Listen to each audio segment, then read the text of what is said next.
Hello everyone, today we are going to discuss paper code BSOC 104 Sociology of India 2। आज हम इसके कुछ questions करने वाले हैं जो कि आपके दिसंबर एग्जाम के लिए इंपॉर्टेंट रहने वाले हैं, तो वीडियो को पूरा देखें। अगर आपको आज की क्लास पसंद आती है तो वीडियो को लाइक करें और चैनल को सब्सक्राइब करना ना भूलें, ठीक है। अगर आप लोगों को इस सब्जेक्ट के गेस्ट पेपर परचेज करना चाहते हैं तो आप क्या करेंगे, सिंपली गूगल में जाएंगे shop.hindustannowledge.com, ये हमारी वेबसाइट है। आप इसे सिंपली गूगल में सर्च कर लेंगे, ठीक है। तो वहाँ से आप क्या है, गेस्ट पेपर्स को परचेज कर सकते हैं, ठीक है। आपको कुछ ऐसा इंटरफेस दिखेगा, ठीक है। अभी थोड़ा देखते हैं। ये आपको ऐसा इंटरफेस दिखेगा। अब यहाँ पे देखिए सर्च कोड का ऑप्शन दिख रहा होगा। अब आपका जो भी पेपर कोड होगा आप वो यहाँ पे सर्च कर लेंगे। जैसे अभी के लिए हम देखेंगे BSOC 104। अब देखिए यहाँ पे इंग्लिश हिंदी दोनों ही मीडियम में क्या है, आपको गेस्ट पेपर दिख रहे हैं। अब आपका जो भी मीडियम है तो आप वो सेलेक्ट कर लेंगे और आप वो गेस्ट पेपर्स को परचेज कर लेंगे। यहाँ पे बाय नाउ पे क्लिक करके गेस्ट पेपर परचेज कर लेंगे। अगर आपको हमारी वेबसाइट से गेस्ट पेपर को परचेज करने में कोई भी प्रॉब्लम आती है तो आप क्या करेंगे, आप सिंपली हमें व्हाट्सएप पे भी मैसेज कर सकते हैं। हमारा व्हाट्सएप नंबर है 9580023321, ठीक है। यह हमारा व्हाट्सएप नंबर है। आप इस पर हमें मैसेज करके गेस्ट पेपर्स को परचेज कर सकते हैं। अगर आप गेस्ट पेपर और ये वीडियो को अच्छे से कर लेते हैं तो आप अपने एग्जाम को आसानी से क्लियर कर लेंगे। तो चलिए शुरू करते हैं आज की class. So the first question is explain Mahatma Gandhi's views on nationalism in India. Mahatma Gandhi का क्या व्यू था नेशनलिज्म पे, वो हम देखेंगे। So Mahatma Gandhi had a very unique and moral understanding of nationalism in India. Mahatma Gandhi का क्या है, एक बहुत ही यूनिक और मॉरल अंडरस्टैंडिंग है नेशनलिज्म को लेके। उनके लिए जो नेशनलिज्म है, it was not only about freedom from British rule, यानी कि ये सिर्फ फ्रीडम नहीं है ब्रिटिश रूल से, बल्कि it is also about building a just peaceful and United society. यानी कि गांधी जी के लिए नेशनलिज्म क्या है, एक जस्ट पीसफुल और यूनाइटेड सोसाइटी को क्रिएट करना या फिर बिल्ड करना, ठीक है। तो वो बिलीव करते हैं जो ट्रू नेशनलिज्म है that should improve the lifes of ordinary people, यानी कि जो आपका ट्रू नेशनलिज्म होगा वो जो ऑर्डिनरी लोग हैं उनकी लाइफ को इम्प्रूव करेगा, स्पेशली जो पुअर हैं, विलेजर्स हैं, वुमेन हैं और ऑपरेस्ड कम्युनिटीज हैं। तो जो गांधी जी का आइडिया है नेशनलिज्म का, वो बहुत ही डीपली कनेक्टेड है with truth, non violence and service to humanity.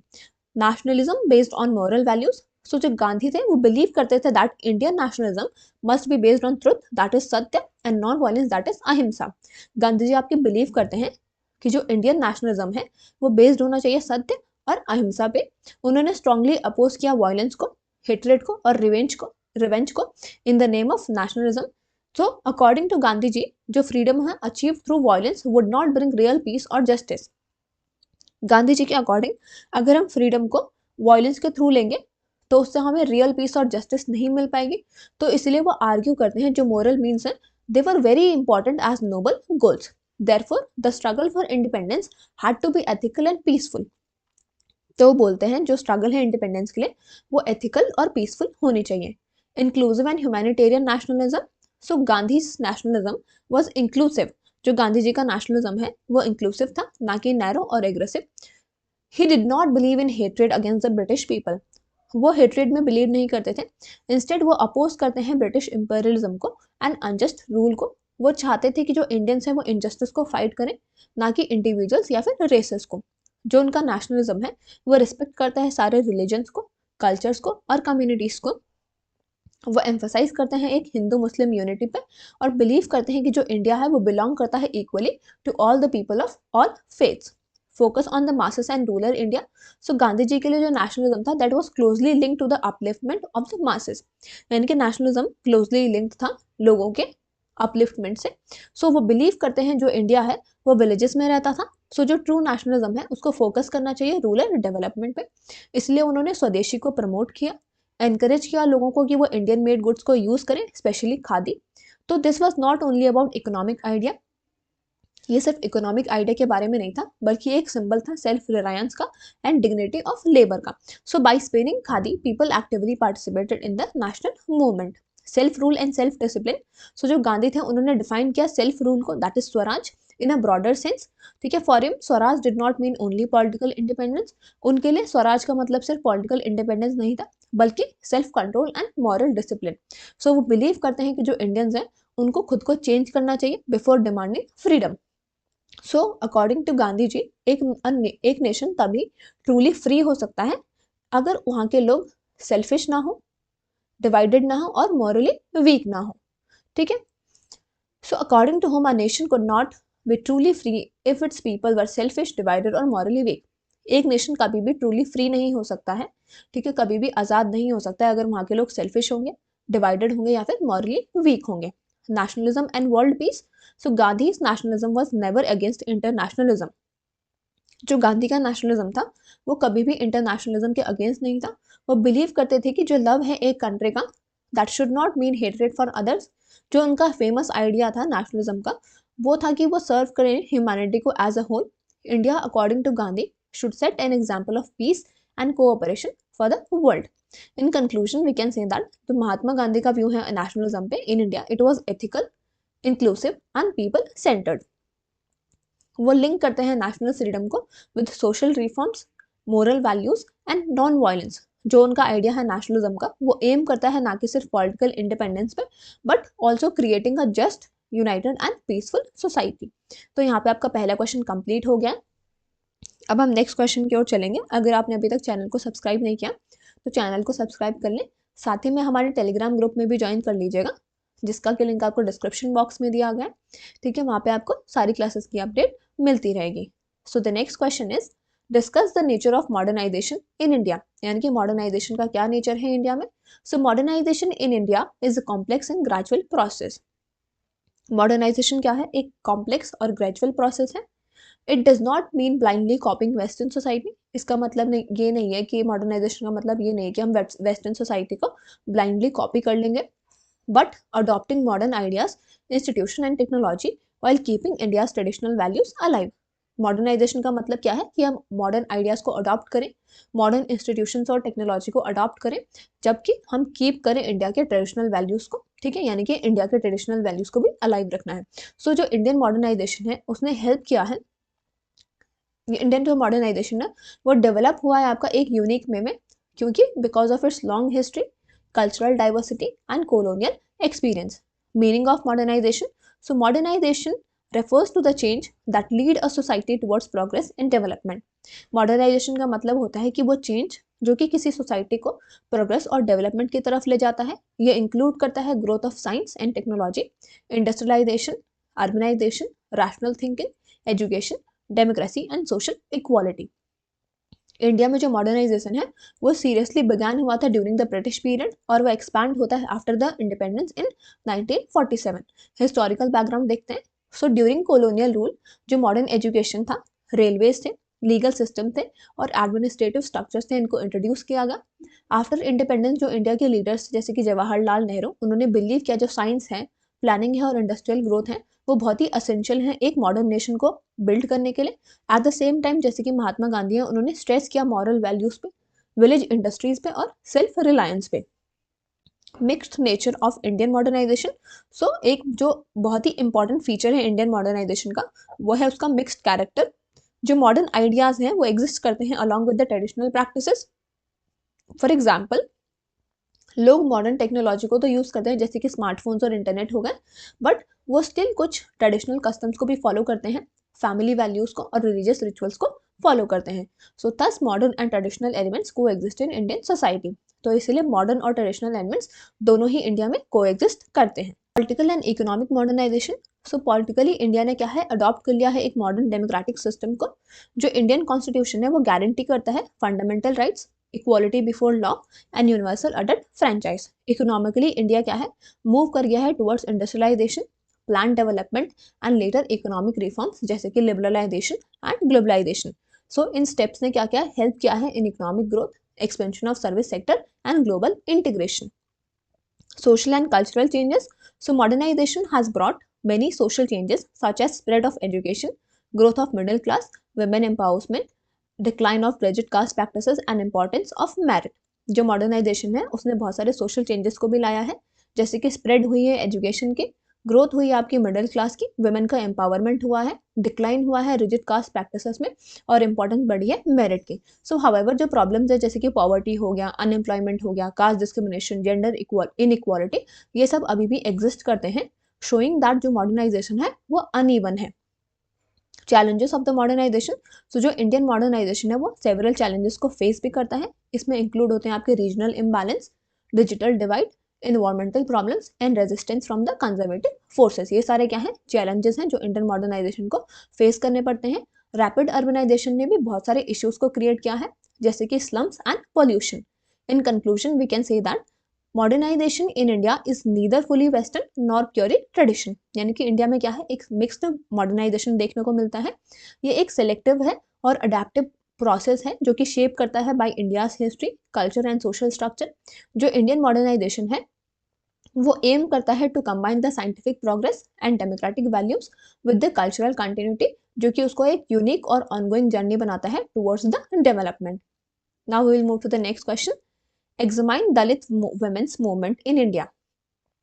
So the Dalit women's movement in India is a social and political movement that focuses on the unique problems faced by the Dalit women. Dalit women's movement क्या है India में, एक social और political movement है जो कि focus करता है ऑन द यूनिक प्रॉब्लम्स जो कि फेस की जाती हैं बाय दलित वुमेन। दलित वुमेन सफर करती हैं from 3 types of discrimination at the same time, जैसे कि कास्ट, जेंडर एंड क्लास।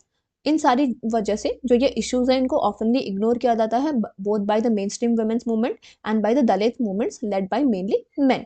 सो जो दलित वुमेन्स मूवमेंट है ये इमर्ज हुए थे ताकि वो अपनी वॉइस को रेस कर पाएं और डिग्निटी, इक्वालिटी और जस्टिस को डिमांड कर पाएं। बैकग्राउंड ऑफ द मूवमेंट, सो जो रूट्स हैं दलित वुमेन्स मूवमेंट के वो हम ट्रेस कर सकते हैं to the ideas of B R Ambedkar, जो कि स्ट्रांगली अपोज करते हैं कास्ट डिस्क्रिमिनेशन को और सपोर्ट करते हैं वुमेन्स राइट्स को। हावेवर आफ्टर इंडिपेंडेंस जो दलित वुमेन है उन्होंने रियलाइज किया जो ये प्रॉब्लम्स हैं जैसे कि sexual violence, poverty, lack of education और सोशल एक्सक्लूजन, ये they were not getting enough attention. So इस वजह से क्या हुआ, राइज हुआ इंडिपेंडेंट दलित वुमेन्स ऑर्गेनाइजेशन का from the 1980s and 1990s। Nature and objectives, so जो आपका मेन ऑब्जेक्टिव है दलित वुमेन्स मूवमेंट का वो है वो फाइट करें caste based and gender based operation से। साथ में ये हाईलाइट करता है इश्यूज जैसे कि violence against Dalit women, exploitation of Dalit women workers, denial of basic rights जैसे कि एजुकेशन, हेल्थ और land, social humiliation and untouchability. तो जो दलित वुमेन्स एक्टिविस्ट हैं वो आर्ग्यू करते हैं कि जो जेंडर इक्वालिटी है वो इनकम्प्लीट है विदाउट कास्ट इक्वालिटी। सो वो डिमांड करते हैं for legal protection, economic independence and social respect.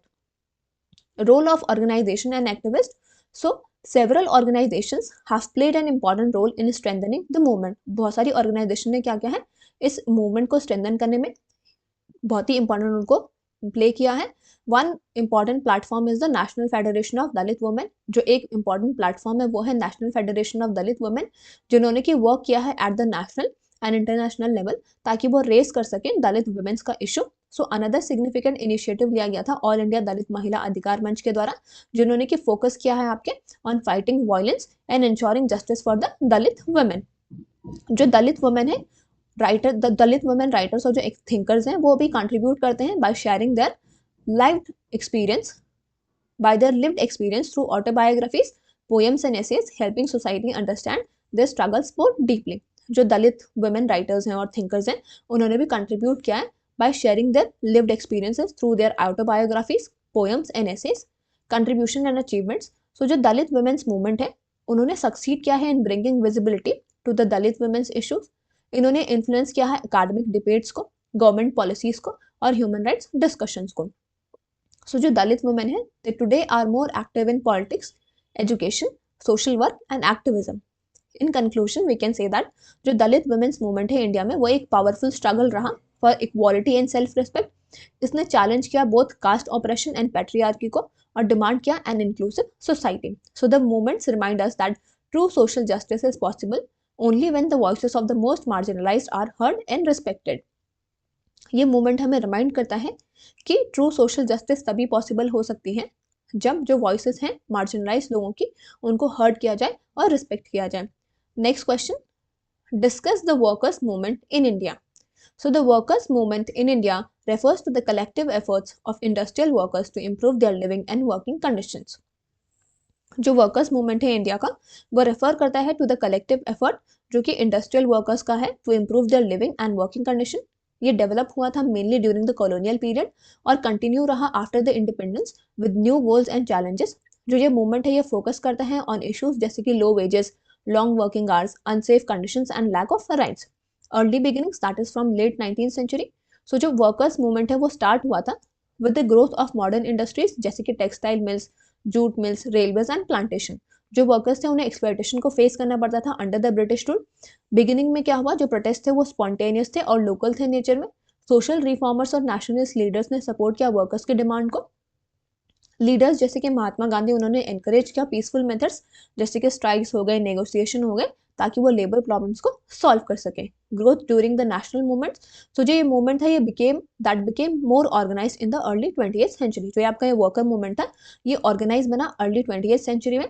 1920 में क्या हुआ, all India trade union Congress को फॉर्म किया गया जो कि एक इंपॉर्टेंट स्टेप था in organising the workers at the national level. बहुत सारे जो ट्रेड यूनियंस थे उनको स्टैब्लिश किया गया in the factories and cities. So जो वर्कर्स मूवमेंट था that became closely link to the freedom struggle led by the Indian National Congress. ये जो वर्कर का मूवमेंट था ये बहुत ही क्लोजली लिंक्ड हुआ द फ्रीडम स्ट्रगल जो कि इंडियन नेशनल कांग्रेस के द्वारा लेड की गई थी। सो जो वर्कर्स थे उन्होंने पार्टिसिपेट किया आपका स्ट्राइक्स में और प्रोटेस्ट में against the British economic policies, seeing labour rights as a part of national freedom. Role of trade unions after independence. So after independence in 1947 यानी कि इंडिपेंडेंस के बाद जो वर्कर्स का मूवमेंट था उस वो एक नए फेज में एंटर हुआ। सो जो इंडियन गवर्नमेंट थी उन्होंने पास किए सेवरल लेबर लॉज ताकि वो वर्कर्स को प्रोटेक्ट कर सके, such as laws on minimum wages, working hours and social security. जो ट्रेड यूनियंस थे वो रैपिडली एक्सपैंड हुए। अलग अलग पॉलिटिकल आइडियोलॉजीज की वजह से फॉर्मेशन हुआ मल्टीपल यूनियंस का जैसे कि Indian national trade union Congress, centre of Indian trade unions and भारतीय मजदूर संघ। सो जो ये सारे यूनियंस हैं ये वर्क करते हैं ताकि ये सेफगार्ड कर सकें वर्कर्स के इंटरेस्ट को, but were often divided along political lines. पर ये डिवाइडेड थे पॉलिटिकल लाइंस के along. Challenges and changes in recent time. So in recent decades जो लिबरलाइजेशन है, प्राइवेटाइजेशन है और ग्लोबलाइजेशन है, इन्होंने चेंज किया है नेचर ऑफ वर्क को। कॉन्ट्रैक्ट लेबर, इनफॉर्मल एम्प्लॉयमेंट और जो जॉब इनसिक्योरिटी है ये सारे इंक्रीज हो गए हैं। एज ए रिजल्ट जो ट्रेडिशनल वर्कर्स मूवमेंट है उसने वीक किया है in some sectors. So however workers continue to protest against unfair labour practices, demanding job security, fair wages and safe working condition. However जो workers हैं वो continue करते हैं to protest against the unfair labour practices और वो job security को demand कर रहे हैं, फेयर वेजेस और सेफ वर्किंग कंडीशंस को डिमांड कर रहे हैं। In conclusion we can say that the workers movement in India has played a vital role in improving labor conditions and spreading awareness about workers right। जो आपका workers movement है India में इसने एक वाइटल रोल को play किया है labour conditions को इम्प्रूव करने में और अवेयरनेस को स्प्रेड करने में about the workers rights. So although इसने बहुत सारे चैलेंजेस को फेस करता है बट ये एक इम्पॉर्टेंट रहता है for protecting workers in a changing economy. ठीक है, so a united and strong movement is essential for ensuring social justice and dignity for Indian workers. यानी कि एक यूनाइटेड और स्ट्रॉन्ग मूवमेंट क्या है, बहुत ही असेंशियल होता है ताकि इंश्योर कर सके सोशल जस्टिस को एंड डिग्निटी को फॉर द इंडियन वर्कर्स। तो यहाँ पे आपके जितने भी इंपॉर्टेंट क्वेश्चंस थे वो हमने कंप्लीट कर लिए। वीडियो को ज़्यादा से ज़्यादा शेयर करें और चैनल को सब्सक्राइब करना ना भूलें। Thank you.